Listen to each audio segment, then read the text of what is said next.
Greetings and welcome to the Transfer Flow podcast. My name is Ted Knutson. I am your part-time host and founder of the site. I'm here with Patrick Van Straten, who is also a part-time host now. Thanks for coming on board, Patrick. Very excited to have you back. For those of you listening via the normal channels, we are now on Apple Podcasts. If you have an Apple sort of person that in your life that was lamenting about the fact that we weren't there before, you could tell them. And allegedly, if the tech works correctly, we are going to be on YouTube, possibly on Instagram, and maybe on the Tickety Talk platform also in sort of short form. But we'll be long form on YouTube with our beautiful faces. Oh, perfect. Lightly bearded. It was nice to be back on YouTube, I suppose. I spent 8 years getting away from it, and I've accidentally fallen back into it. It's the matrix you can't get out of. Do you have like how many buttons are buttoned here, buddy? Because I feel like there's some chest hair that everybody's missing out. Ooh, look at that! Nice. Look, it's uncontrollable. Actually, my baby daughter unpopped an extra one by accident, so you can thank her for this disgraceful HR calamity that's going on. See, we just want a little bit of sex appeal as we go to the video area. Of course, That's what it looks like. Naturally. And there's no spit up on your shirt or anything either. So, like, you know, you saved that for the behind the scenes clips. Yeah. So, what is on our running orders today? Tell me.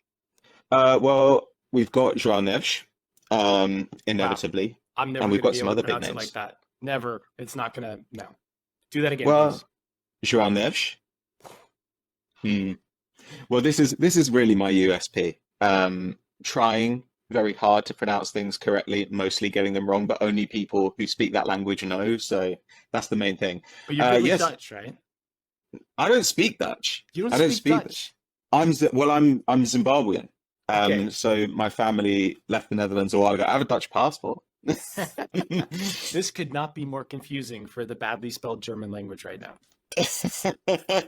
But your surname as well is not exactly a walk in the park, Ted. Come on. Sure, I have Viking heritage, like way back in the past, and some chief's son allegedly spawned an ancestor of mine, and here we are. And I grew up.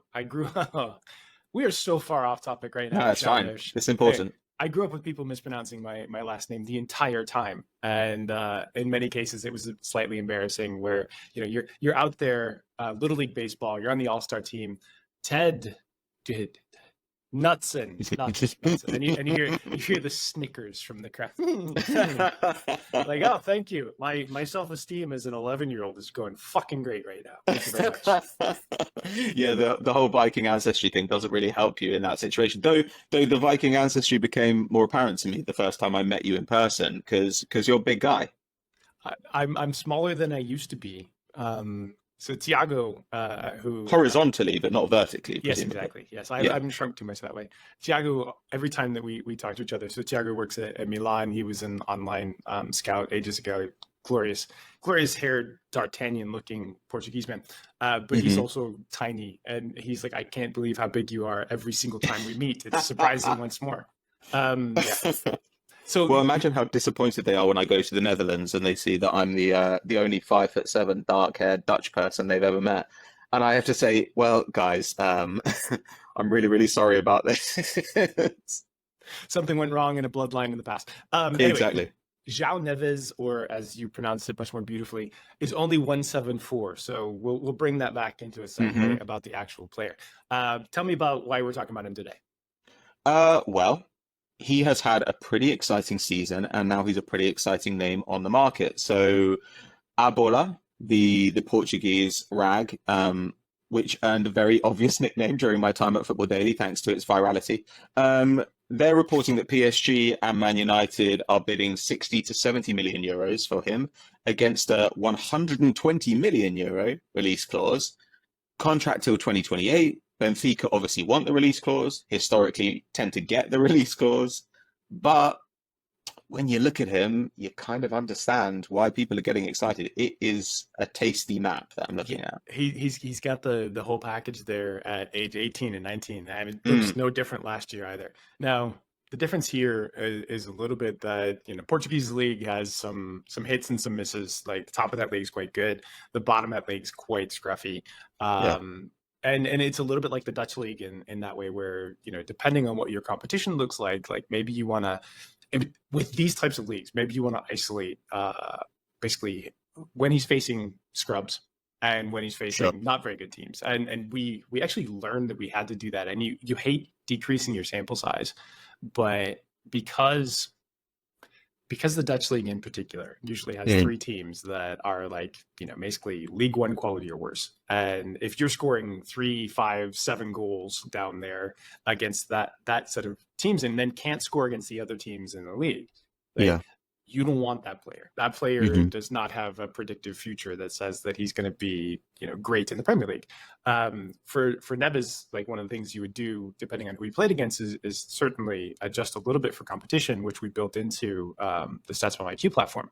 But last year he played 28 90s across the Premier League, and it just looks beautiful and awesome. He's able to open play and build up, and he's able to do all of the things. And all of the things, especially as a 19-year-old, is extremely impressive, almost no matter what league you're in. Yeah, I mean, I was trying to think of a reasonable comparison for him, because huge ball winning numbers, great progressive passing numbers, surprisingly dribbly. And actually, when I looked at his European numbers, even dribblier, was really kind of putting on a show. Fouls won was the thing. Yeah. I was like, I'm not sure I'm always excited about that, depending on where his position is on the pitch. But if he's making progressions and if he's up pitch, that's great. So who's your comparison?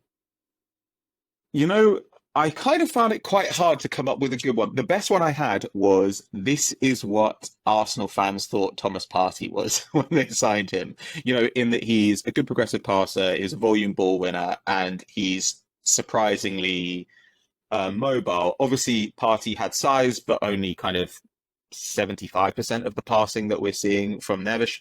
And we talked a little bit about his size. That was your very elegant segue. But the compensation for that is that he looks extremely nimble. The way that he is able to dodge around guys in midfield is really quite impressive. Yeah, so when I look at him statistically, I see Marco Verratti. And that might be too high of a level, but you also see PSG like snooping in the same spot, and maybe they're looking for something of the same sort of thing. You can't predict that this kid will be Marco Verratti, who actually has been one of the very best central midfielders in the world over the last decade.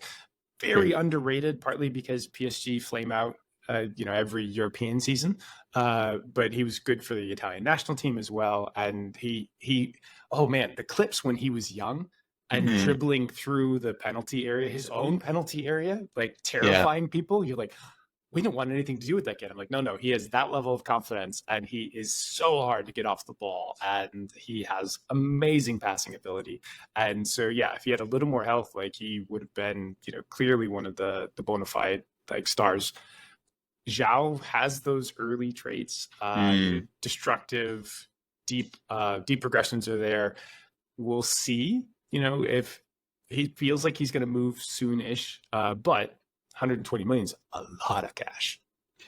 Yeah, I mean, that's the thing, right? We're agreed that this guy like kicks ass, but to what degree? Like, what quality of ass can he kick? And I don't know. It kind of feels like this is pushing the going rate for a really outstanding young central midfielder is kind of getting up into this ballpark now. So, how high would you go if you were looking at Joao Neves? So this is where you protect yourself a little bit with base fee and then add-ons, right? So you're like, all right, I love the kid. I want him to come to us. We know that if we put him on a 6-year, like 6 years just puts him up till the age 25, 26. So like, that's again totally fine. Like, you're comfortable with all of that. You're not getting the downside on that contract almost at all. So in that sense, like, from a lifespan perspective, it's pretty reasonable. Like, you feel like you'll get the full set of the deal. If you're signing a 27-year-old and you do this, then you're like, oh god, those last 2 years may be bad, and the last year almost certainly is going to be not great. So in that sense, 75 plus another 15 to 20 is a comfort level where you're like, okay, we're paying for one of the best young midfielders in the world. We feel that he's very good. We're protecting ourselves a little bit, but it's still a huge gamble. We have to be rock solid that what we see in the Portuguese league is what we will see in the Premier League in the not too distant future. But you also have enough comparisons to say, like, we've seen great midfielders from that league move from place to place. Let's make sure that we're comfortable that that transition is something that we can replicate and that is likely to happen here. Yeah, and I kind of feel like I understand what you were saying before about the Portuguese league, the Dutch league, but my confidence has grown a bit in the Portuguese league over the last few years. It feels like players like, obviously there's different sorts of players, but Darwin, Diaz, Gonzalo Ramos, Ugarte and Vitinha, I guess, midfielders, and Enzo as well. Like, I'm not saying all these guys have been great, by no means, but they have broadly looked to be what they looked to be when they were in Portugal. You know, the shape of their data, the shape of their output has pretty much remained the same when they've moved. Yeah, the very best players there look mostly like what you expect them to look like. Looking at just his top five similar player comps, we see Mohamed Kamara at Monaco. We see Moses Caicedo at Chelsea. Eduardo Camavinga actually is him, but even more impressive on the defensive side of the ball. And then Ezekiel Palacios of Bayer Leverkusen this last season as well. So like all of those comps are like, yeah, if we get things like that, like we're in the right ballpark. Yeah, all guys I love. Camavinga doing it even younger as well. That kid. Old. Oh, I saw them make that signing, and I'm just like, that's absurd. How? And it's just a Real Madrid thing. Like everybody wants to go play there. I know, it's very annoying. But okay, Neves, good. Don't want him to go to Manchester United. But I'm in favour of them doing stupid things. Unfortunately, we're going to come on to that later on. Shall we move on to the Chelsea Academy? They need him though. But they need like 6 of him, don't they? Yes. As we've said, it's a 2 to 3 year rebuilding project, but you got to start somewhere. And maybe this is a spot. Chelsea Academy. Okay, so on Friday of last week, we ran a piece in the TransferFlow newsletter, transferflow.com. Subscribe or sign up. I think it's subscribe is our sign up page. You can find that on our socials as well. What happened was, a week before that, it was announced that Neil Bath was leaving the Chelsea Academy. Now, Neil Bath had been at the Chelsea Academy for 31 years. Long time. And he'd been leading it for I think multiple decades at that point. Most recently, he was head of player development or director of player development, some sort of title that was a little broader. And it was announced that he was leaving. And I found that extremely surprising because in my time in recruitment across football, he was regarded as one of the very best academy managers that lived. And to be truthful, the Chelsea Academy is so good that reputation made sense. Not only was the Chelsea Academy good, but they helped change the trajectory of English football. And a lot of people won't necessarily see it because, man, you see like Barney Ronnie's piece today where he just forgets that the English kids in the U17s, 18s, and 21s have been winning things for over a decade now. Like the mainstream media just doesn't seem to realize that those teams exist, much like the mainstream media seems to forget that England actually has won at Euros recently. It just happened to be Serena Wigman and there. So wanting to dig into this, I'm like, this is confusing. What does it mean? And the breadcrumbs were in Chelsea's transfer policy this summer, which is effectively they've been buying youngish players with some level of data from around the world. And they've been doing it all different types of prices. So we're seeing sort of 5 to 8 millions. We saw one of the guys from Switzerland go for, I think, 14 million recently. You're seeing some of the kids from Brazil go for, anywhere between, feels like 15 to 40. And so I wanted to tuck into it and so talk to some people that I know in the industry that are connected to that space and put together a piece that effectively said that the Chelsea ownership didn't think that they were getting enough first team players out of the academy, which is, let's just walk through this before we talk about it. Didn't think they were getting enough first team players out of the academy. They felt that the quality of the academy had fallen off or wasn't as good as some of the other academies. Interesting. And that they also felt that if all these things were true, they would be better off sort of proving out the strategy that if they signed young players off of the data from around the world for reasonable-ish prices, then they would be able to have a more consistent record of player development and young players into the team. Do you have any thoughts about any of those things? Because I think they're all interesting places to talk. I've thought about all of those things. Okay, so firstly, should we talk about the fact that they're not really producing enough first team players? Because This was an Abramovich also feeling as well, and there are reasons for this. But go ahead.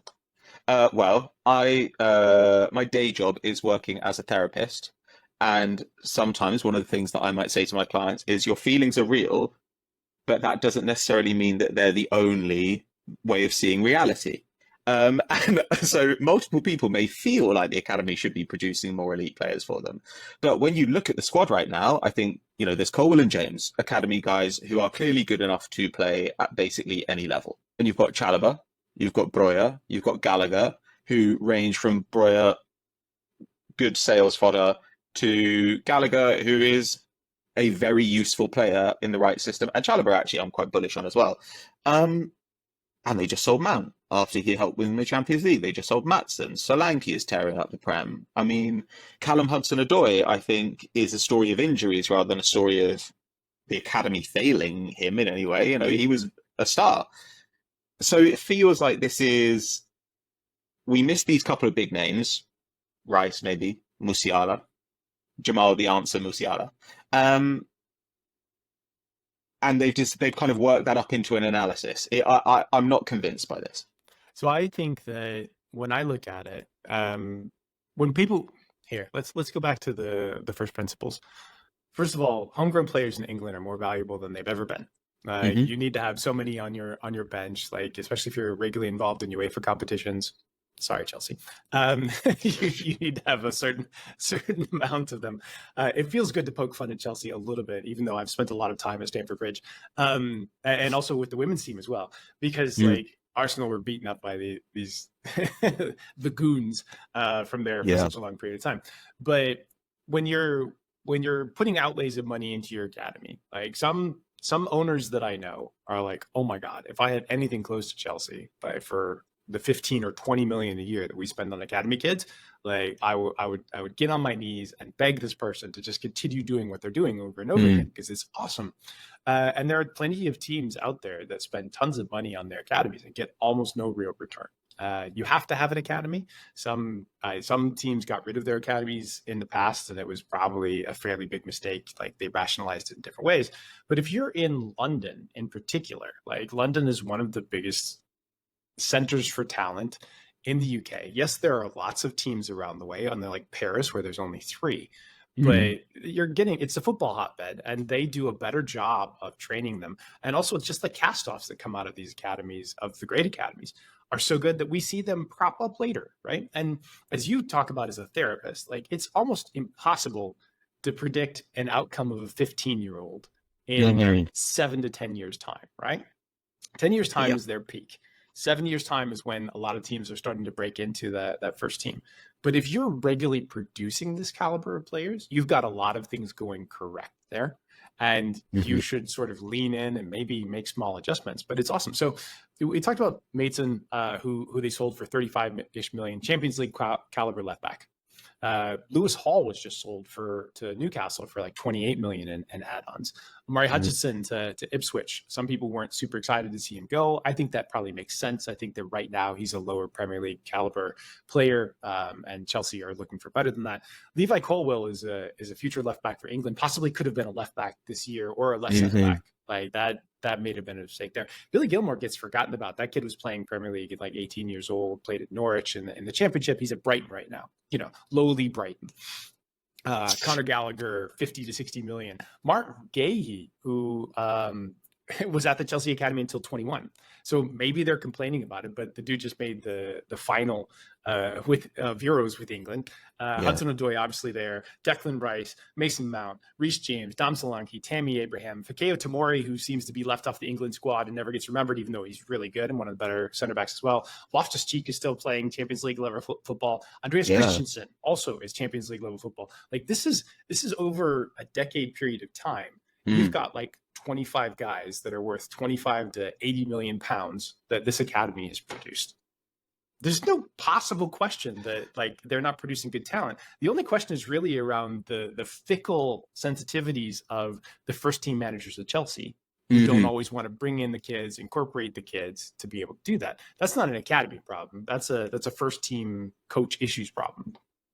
Yeah, I mean so that's kind of that argument I think is really dealt with. I don't think it was particularly plausible on the face of it, but the slightest bit of scrutiny it doesn't stand up to. The points after that, how this intersects with their attempt to buy up every child in the world and have them come to Stamford Bridge, that to me also just seems strange because the price that they pay for any one of those kids is surely the equivalent of the amount they spend probably running the academy. I mean, they spent 16 million euros on David Washington last year. I don't know who that is. But he might be great, but he's like, a boy with a name. How do you feel that these two things kind of come into conflict or into harmony? You know the meme bold strategy, Cotton? Yeah. I let's see how that works out for them. I think that one of the things, like I talked to this, we'll have him on a future podcast, but I talked about this briefly with Ian Graham, who used to be director of research at Liverpool. I don't think Michael Edwards and I chatted about it, but it was sort of a round robin conversation that we were having in different rooms. Basically, I think they misjudged how many players there are in the world. And I think they also misjudge how many of these kids flame out. And and I have seen it firsthand in guys that we recruited very young that we thought were going to be great for all these different reasons. And then they flamed out. But the problem that you get is like you look over at Real Madrid and you just see them hitting over and over and over again, right? I think a lot of that has to do with Real Madrid's ability to develop players and get younger players ready for that first team, which doesn't actually get talked about in English language media. It might get talked about a little more in Madrid media, but it's not something that they really want anybody else to know about. It's a player development path where if you take a great piece of talent and you develop them continually into that first team Champions League caliber player, you will get success. If you have a gap between those two, then maybe you don't get as much success and you've got those issues. Chelsea very clearly already have a gap from their academy into that. When you're loaning players out, you have less control over what's going on in their training lives, their dietary lives, their mental lives. And so it's a very complicated strategy to pull off. I think that they probably misunderstood certain elements of it and now they're doubling down on it. But it's not something I would be happy to say, yes, we're definitely going to see this pay off in a bit. Well, I'm glad we're recording this for video because I feel like a lot of the analysis there was visual.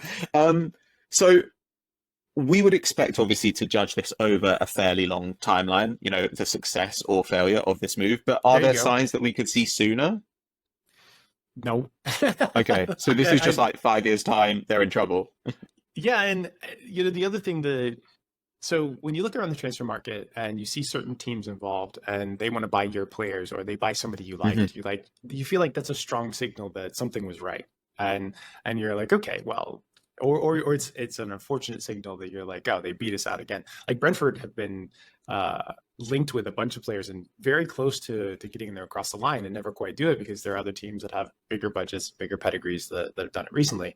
But the identification process is pretty good there. With this type of stuff, like Neil Bath can go work almost anywhere. Maybe not at City because City are pretty comfortable with their academy, but almost anywhere else, like he will be welcome with open arms. Hey, come run our academy, come do the awesome things that you've done there. You're like 55-ish years old, so you've got another sort of 10 to 15 years if you want to do this, and this is his calling. So that's probably a pretty strong signal that says that maybe Chelsea made a mistake on that side. Then on the payoff side, like, you don't know how the Chelsea Academy is gonna do. Maybe they get better. Like, honestly, it is part of, if they really understand that, maybe they're getting people that are able to do this better. Maybe Red Bull are one of the few other teams in the world that seem to produce talent this regularly at this level, and the Real Madrid Academy and La Masia. But they also have slightly different ways that they approach it. From the first team level, I don't really have any answers for that. And we certainly, like, you're going to see when you do a review in 3 years and when you do a review in sort of 5 or 6 years of all the kids that Chelsea have bought under Bowley and Clearlake in the last two years, that's going to be a really interesting analysis, but you won't see it for another 3 to 5 years. Like those are long bets to take as a football team, and who's going to even own the club at that point? Who's going to be the management structure? I don't know. Oh God. Well, I mean, it makes me glad that I'm not a Chelsea fan, but a lot of things make me glad that I'm not a Chelsea fan, obviously. Um, I don't really. I'm just intrigued to see how this is going to go. Like, there's the part of me that kind of thinks, is there an edge here that they found? Not really with this academy stuff, but you've got to remain open-minded. It's just there's only so open my mind can get at this stage. Yeah, and a lot of times I can be like perfectly respectful of other people's strategies because like Mm, they saw something, they've done the analysis. Sometimes you learn from that and be like, shit, they got there first. That's awesome, right? yeah. Sometimes it's a fluke. So there was a year that the year of the slip when Liverpool scored 26 set piece goals. I was like, Hmm. wow, did they find it before we did at Brentford? No, they just happened to get like pretty lucky on that one, and they had like a bunch of goals that they scored from different circumstances. And then after that, then they started like under Klopp, they were able to make that part of the policy. So yes, there are times when smart people, and there are lots of smart people around football, are taking different bets and different angles and different lines of play, and you're like, all right, cool, I'm going to learn from this no matter what. Let Hmm. me just sit back and see what happens. And it's not my money, so thankfully, I don't have to worry about that either. Okay, right. Well, I think that's dealt with, but I'm interested to see where they end up because clearly the number of people who can do what has been done in the Chelsea Academy over the last generation is vanishingly small. So it feels like they're not going to be on the job market for long. Shall we move on to Marc Guehi coming off a disappointing Sunday? How did you feel about that, Ted? Are you fully kind of naturalized now? Were you rooting for England? I am, yes, I largely root for England.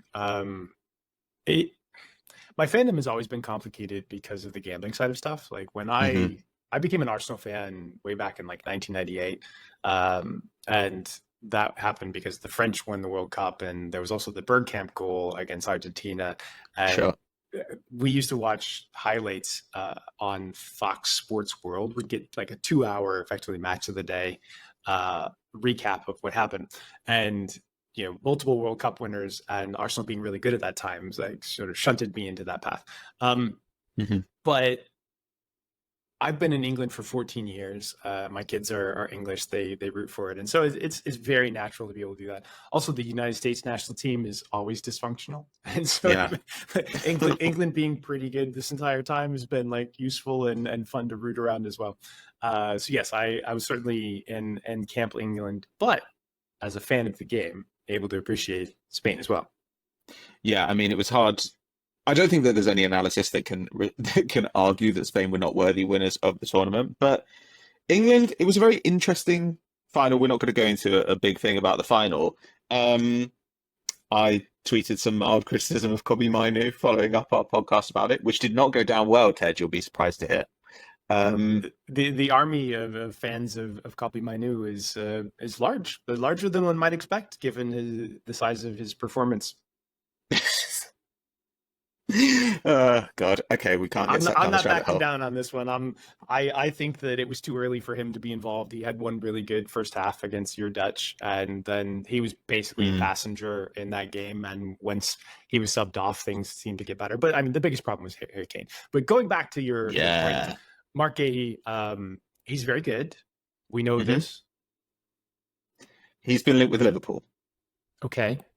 So solid tournament, obviously with England. England pretty good defensively, tournament wise. Not particularly exciting in attack. Gay, he's 24. He's homegrown. He plays for a an improving Premier League side. Um, there's kind of a lot to like here in outline. Seems strong, quick enough, not that tall. Um, yeah, and I guess as well with the Euros, the idea was, look, he's now playing in a team which are territorially dominant. They have a lot of the ball. This is not something that we've seen from him really at club level.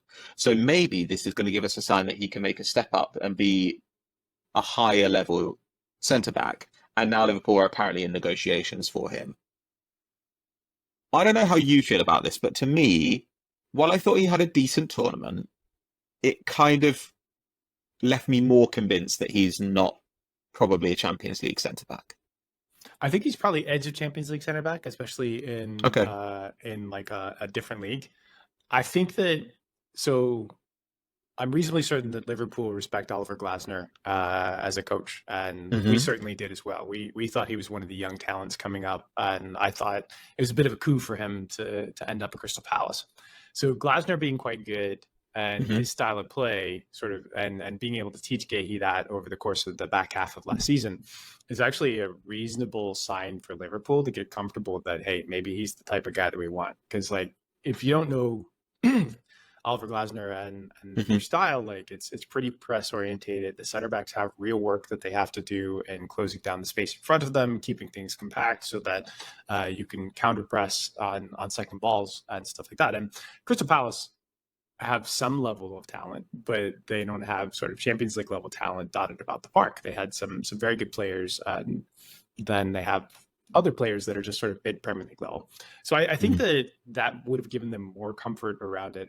I don't have a strong opinion around Guehi in terms of his center back play. I would like to see. I'm sure there's lots of scouting clips that you can look at him. Like, what's he look like when he's isolated, right? Like, what's he look like Yeah.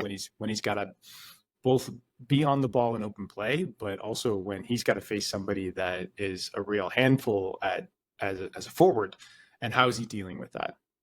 Um, I'm kind of on the fence. I can see what people are seeing, and Hmm. that he's got that like little polish from England going to the final.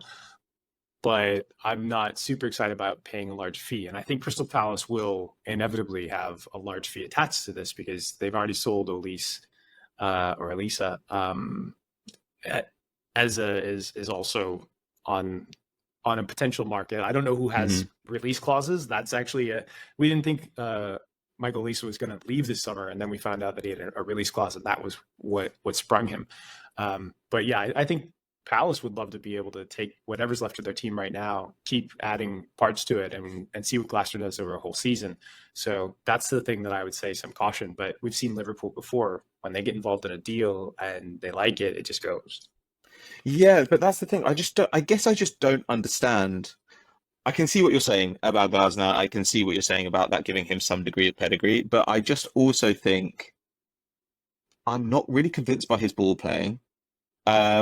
He's also a right footer playing on the left hand side. If he were a left footer, I might be a bit more understanding of this. Um, but you kind of saw this you see this at the Euros to some degree, and you see it for Palace. He's not so at the Euros. Let's take this for example. You're not getting a huge amount of progressive passing out of him, right? And Stones is the one that does that, and then Trippier over on the other side seemed to be a lot of mhm. the start there too. But then you also sort of imagine that if he's going to be playing, say, fewer long balls, that the long balls he plays might be ones that he knows he can execute, you know? And yet he completes them at a much, much lower rate than Walker, than Stones, almost 20% lower. So when I look at stuff like that, I think, okay, Stones is a pretty special ball player. But that makes me feel like there's a ceiling on his passing. And The when counterpoint to that is there's only two outlets unless he's playing to a fullback, right? So those two outlets are going to Mhm, be Elisa and Ezekiel, and like that's it, right? mhm, So yeah, I don't know. yeah, You're in the middle of the mud of how do I figure out how to evaluate a center back, yeah, and exactly. no one has solved this to a particularly high level. But I would say that Liverpool are pretty consistent. They know that they need to make some changes back at center back. Like they don't know how long Burge is going to be around. Maybe he lasts forever, but they want to make sure that they've got 1 to 2 replacements, especially as you get older. You expect to have a little more injury, and so that might be a thing as well, where it could be as much a covering play as Mhm. a permanent partner.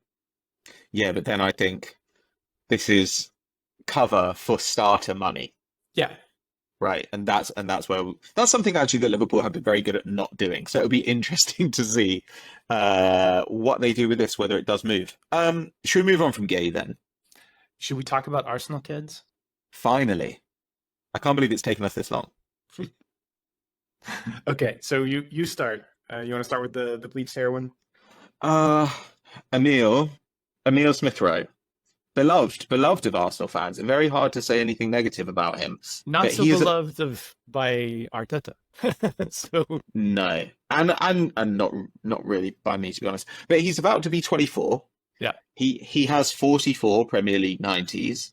And the last 2 seasons, I think he's got 6 90s put together.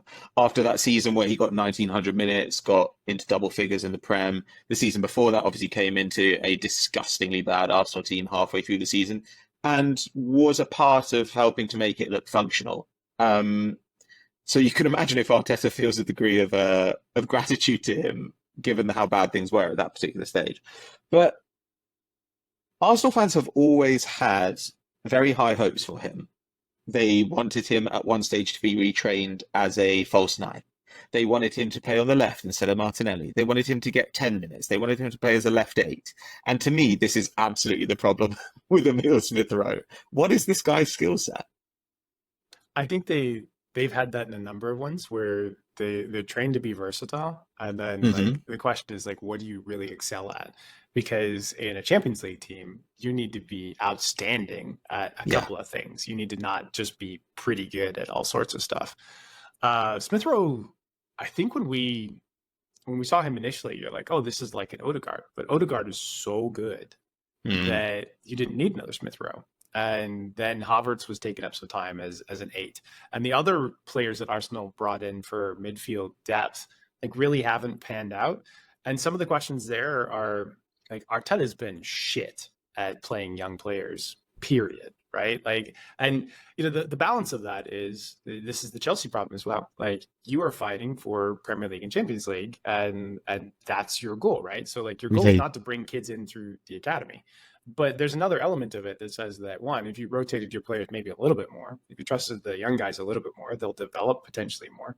We don't know if these players are not necessarily good enough. Like, the Saliba thing is the most damning of that. Like, he refused to play Saliba. Like, you put him back out on loan and they refused to play for a while. Dude is the best, like one of the 5 best center backs in the world. You could have played him earlier, but he has no trust and no faith. Like, his faith part is very, very high. That's not to say that he doesn't know what he's doing, at least in terms of setting up the team tactically, etc. Like, they nearly won the league last year. They were very, very good. But it does have a big damper on the value of those Arsenal kids and the transfer fees that you're going to get, and whether or not you're finding out, can they become a top tier contributor, or are they only going to be those kids that, rack up so many 90s at age 24, where you don't even know what to do with them in the transfer market? Like, what's the fee that we should pay for this guy, or that we should ask for this guy? It's whatever the market decides. Hopefully some scouts really love him.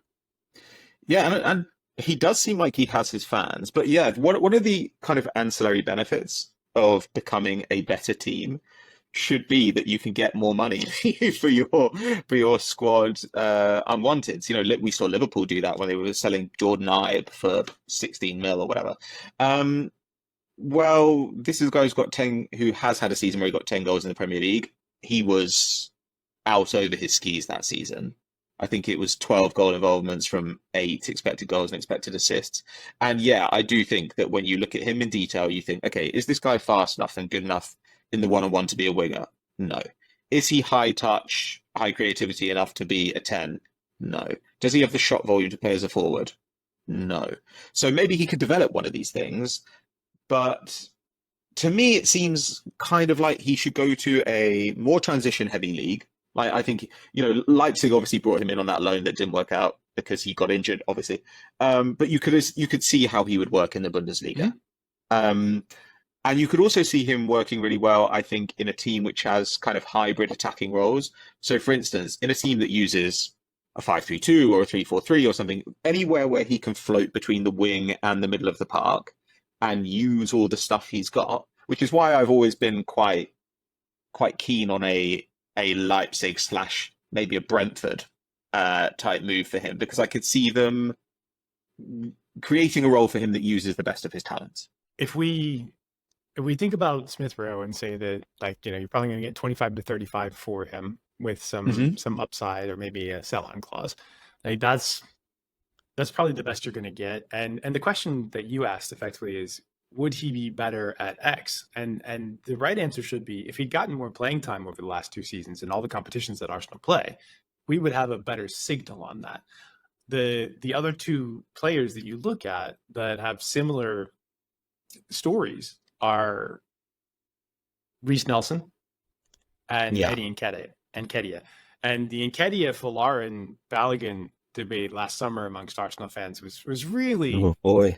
it was interesting. It was it was sort of nobody was going to have a right answer because you didn't really know, but Arsenal had to stick or twist with Balogun and Nketiah at the same time, and they made a choice. And Eddie's stats were terrible last year versus what we saw the year before. Yeah. Balogun's were quite good in Monaco, but Monaco's not the Premier League, and so we don't really have any more definitive answers either.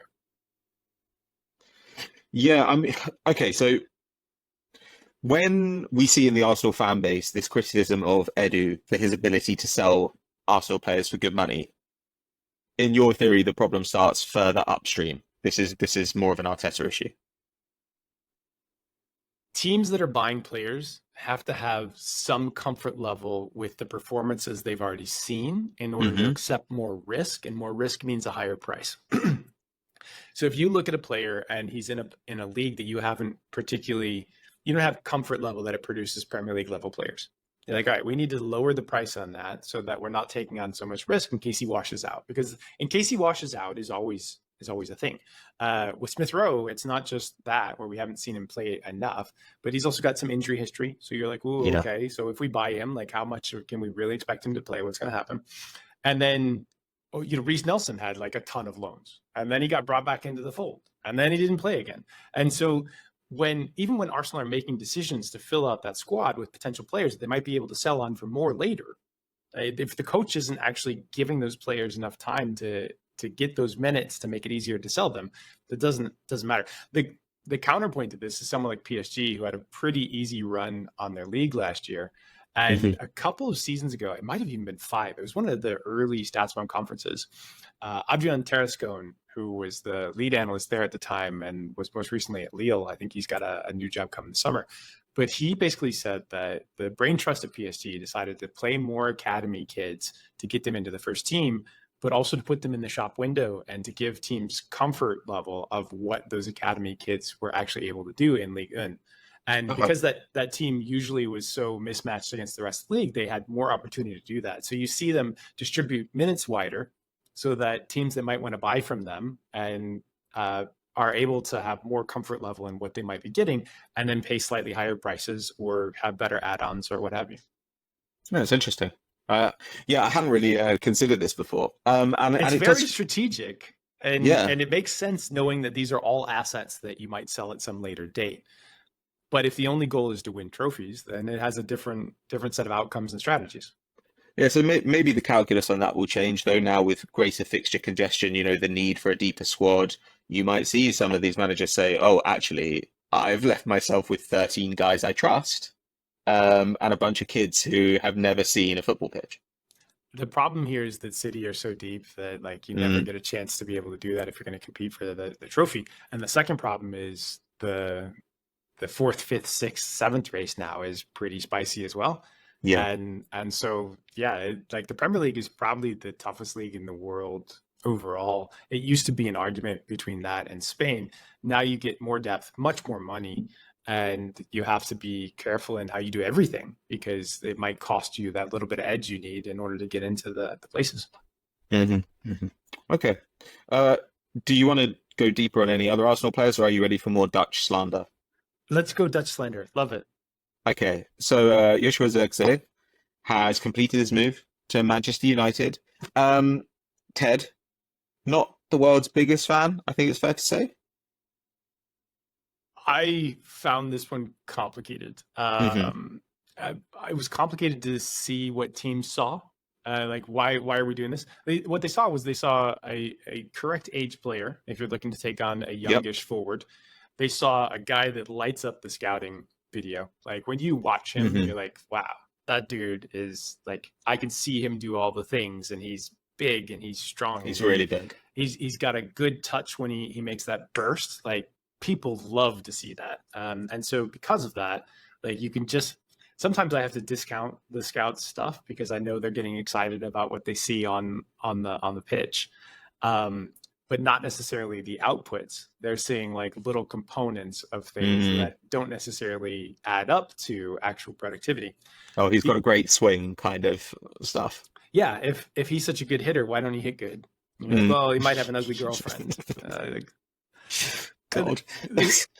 when you talk to Billy's like, oh yeah, all those things are real things that we said, like, and these are actual things that happened, and I've listened to him quote some stuff verbatim, but in a soccer sense as opposed to opposed to the A's. It's like, yeah, sometimes you just got to sell all the players that you hate so that the manager can't play them anymore. And I was like, yeah, okay.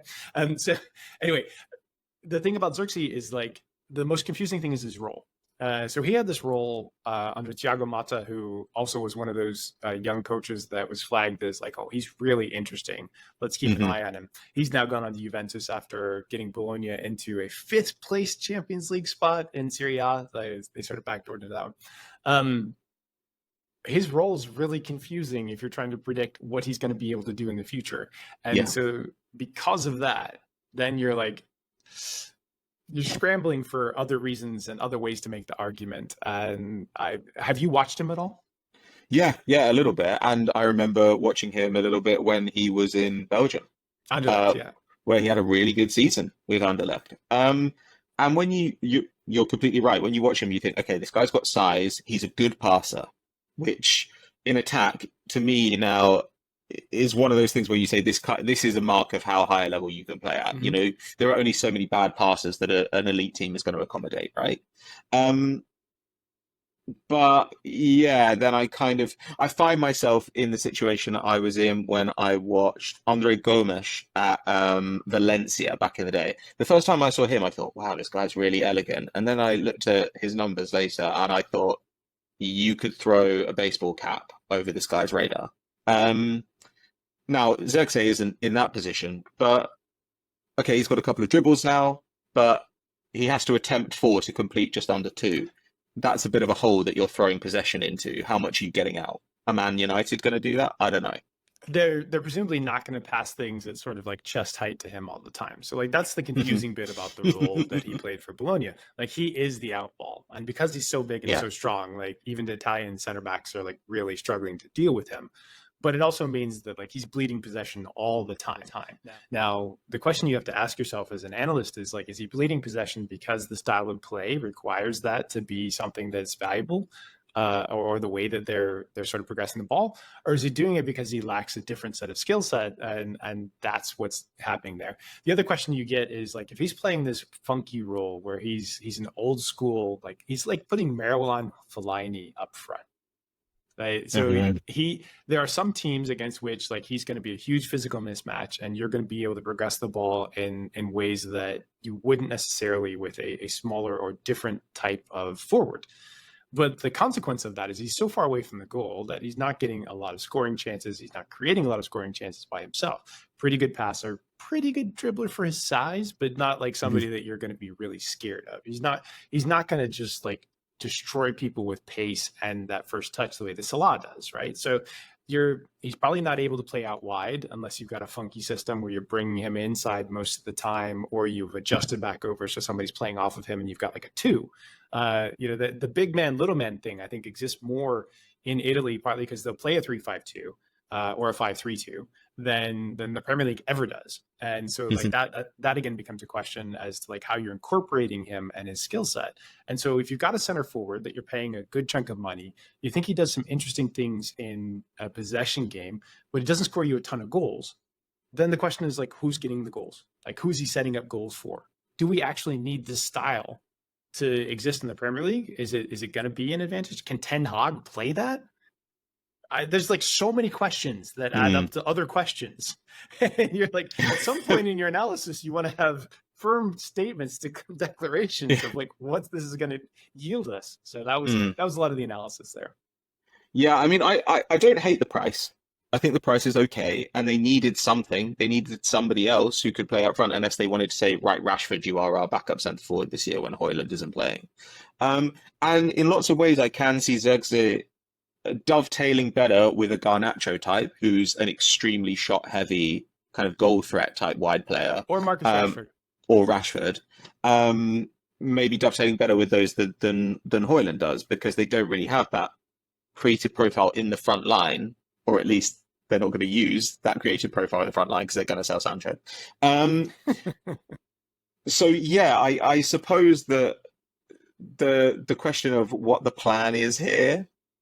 Hmm, well, that question always worries me a little bit, but it especially worries me with Manchester United. It especially worries me given the last couple of years of Ten Hag. It would just The concern plan me. for them needs to start with give up fewer shots, right? Uh, However that starts is the basic part of the plan. Everything after that is going to be gravy from a certain perspective. did you see their preseason stats against Uh, Rosenborg? are you going to tell me how happy you are not to be a Manchester United fan at the moment as well? Because that's a particularly complicated thing. Look, I'm always happy that I'm not a Manchester United fan, because I think that we should take glory in our mild successes in life, and the fact that I chose not to support Manchester United as a kid is definitely one of the things I'm proudest of. But I'm curious at the very least. I'm interested to see him in the Premier League. My verdict on that deal was basically I understood the release clause. The release clause is close enough to price teams into like actually getting involved. If the release clause Hmm. were like 5 or 8 million less, then teams would have been excited about this, even if they don't know what the real profile is. Because if you're looking at basically 30 million pounds or something, maybe a little less, you're like, wow, okay. Like I could, Manchester United ended up playing more than his release clause so they could space out the transfer payments, which was an interesting choice. That's like there's like interest rates involved in this all of a sudden. Hmm. Um, so that was the choice that they made. The issue, so Italian teams were interested. Some of the big Italian teams were interested, but the commission that was asked for in the early days was 15 million euros. And they were just like, absolutely not. That's not something that we pay Nice. anymore. Like, no one has the money for that in Italy. Like, Italy is poor right now. Like, Inter basically broke. Juventus broke because they tried to pretend that a magic money tree existed for 10 years and then finally got dinged for it. Milan were broke and are now run like a real team. Roma don't have much money either, never got a new stadium, but like there's like so many issues in Italian football that mean that like Hmm. they are not the big money places. And so, that type of shopping from an agent was never going to pay off there, but it allowed them to get the noise out, and they ended up Manchester United, who have a lot of needs. We don't know that he fits a perfect role for them. Maybe Ten Hag will figure it out, but they don't have so much depth that I guess they didn't need something like this. But as you noted, the bigger problems are simply not giving up 22 shots to Rosenborg in a game. Well, it might be a good time as well for everybody to start shopping in Italy. I mean, obviously we already do that for clothes, so why not do it for players as well? I can't do that for clothes. I've never seen so many small and medium sizes in the menswear stores in my whole life. See, that's why it's perfect for me. I don't have to crop anything, don't have to take it to the tailor when I buy from Italy. All right. Well, I think those are all the players that I wanted to talk about today. What about you? I think that's a wrap. We have so obviously we're on all the different podcast platforms. We're at 2 podcasts a week right now. We'll go to 3 podcasts a week once the season gets started. Our end of week podcast will be with Ravi again. We'll chat more about more stuff there. We didn't even bother covering people breaking into the stadium around Copa America because no one in Europe saw that because it was too late at night. But also the football has been particularly wild this summer and enjoyable to talk about. Yeah, it's been great. It's kind of nice to have actual material because I always remember this time of year as being an unbelievable slog. And instead, the transfers are good, the football is good. Can't really complain. The slog is up ahead. We'll get bored of talking about people over the course of the next month and desperately beg teams to actually kick the ball in anger. Sure. All right, that wraps us for this week. Thank you so much for listening. Tell your friends we are at thetransferflow.com. Sign up to the newsletter and, do the like, subscribe, give us 5-star reviews on your favorite podcast platform. Peace.